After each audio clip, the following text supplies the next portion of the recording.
December 7, 1945, Washington, D.C. The war is officially over. Japan has surrendered. The world exhales. But behind closed doors, inside guarded rooms thick with cigar smoke and exhaustion, a different conversation is unfolding, one that history never had to record, one that asks a terrifying question. What if the United States never accepted Japan's surrender? What if August 15, 1945 was not the end, but merely a pause? Because what most people never realize is this: Japan's surrender was not a simple yes or no moment. It was conditional, fragile, debated, and deeply contested inside the American leadership itself. Publicly, victory was announced. Privately, some of the most powerful men on earth believed the war should continue, not for revenge, not for emotion, but for total annihilation. Because in late 1945, the United States stood alone as the most powerful force ever assembled.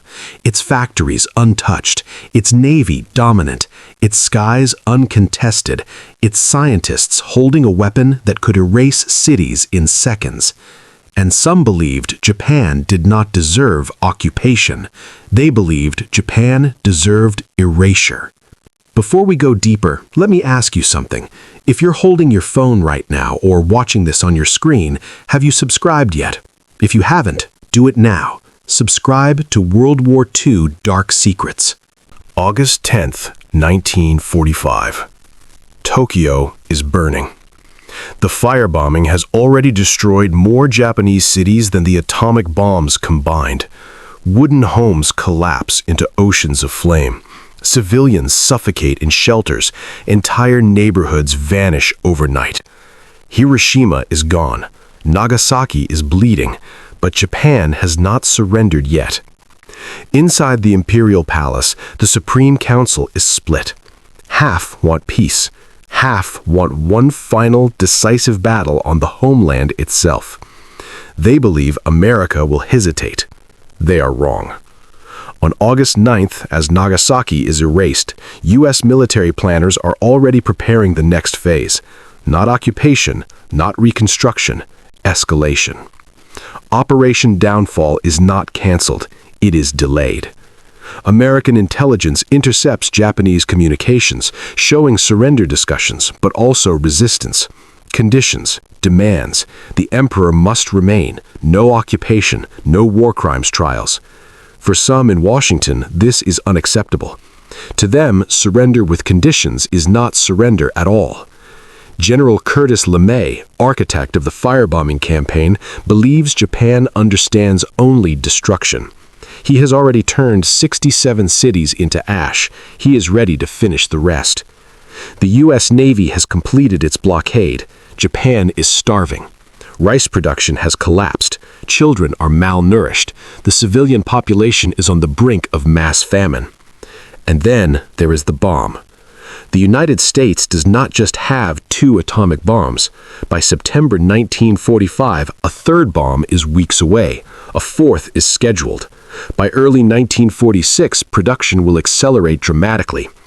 Target lists already exist: Tokyo, Kyoto, Kokura, Niigata, Osaka. If surrender is rejected, these cities are next. In this alternate reality, President Truman hesitates but does not accept the terms. He delays the announcement. He orders continued pressure. Japan is told surrender must be unconditional. No emperor immunity, no negotiations, no mercy. Inside Japan, chaos erupts. The military hardliners seize the moment. They claim surrender talks have failed. The people are told the enemy wants extinction. And for the first time, they are not entirely wrong. September 1945.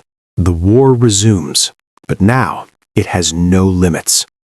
The United States announces Japan has failed to meet surrender requirements. Bombing operations resume immediately. B-29s return to the skies. Night after night, cities burn again. But this time, there is no illusion of restraint. Then, the third atomic bomb falls.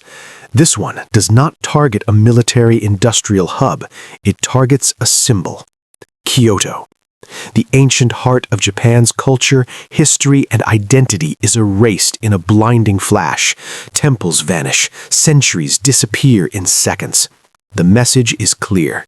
This is not war anymore. This is eradication.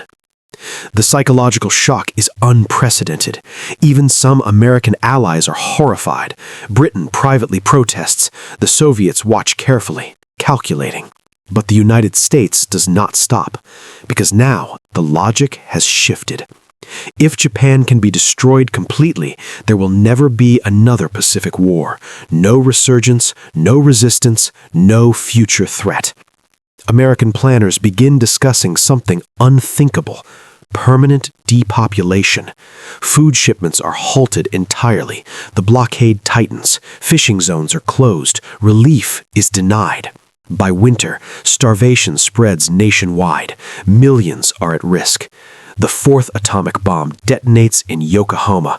The port city vanishes. Japan's last major logistical artery is severed. Inside Washington, dissent grows, but it is muted. The American public, exhausted by years of war and enraged by Pearl Harbor, largely supports finishing the job. Casualty estimates are compared. 1 million American dead in an invasion, or total Japanese collapse without landing a single soldier. The choice is cold, calculated, strategic, and it favors annihilation. By early 1946, Japan is no longer a functioning nation-state. It is a dying archipelago. January 1946. The world begins to understand what is happening. Refugees flee into the countryside. Cities are skeletal ruins. The emperor's authority collapses as communication breaks down. There is no occupation force because there is nothing to occupy. Instead, American naval patrols encircle the islands like prison guards. No ships in, no ships out. Disease spreads.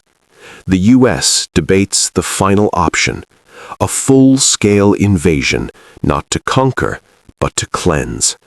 Biological warfare is discussed again, officially rejected, quietly studied. Another atomic bomb is ready, then another, and another. The Soviet Union proposes mediation.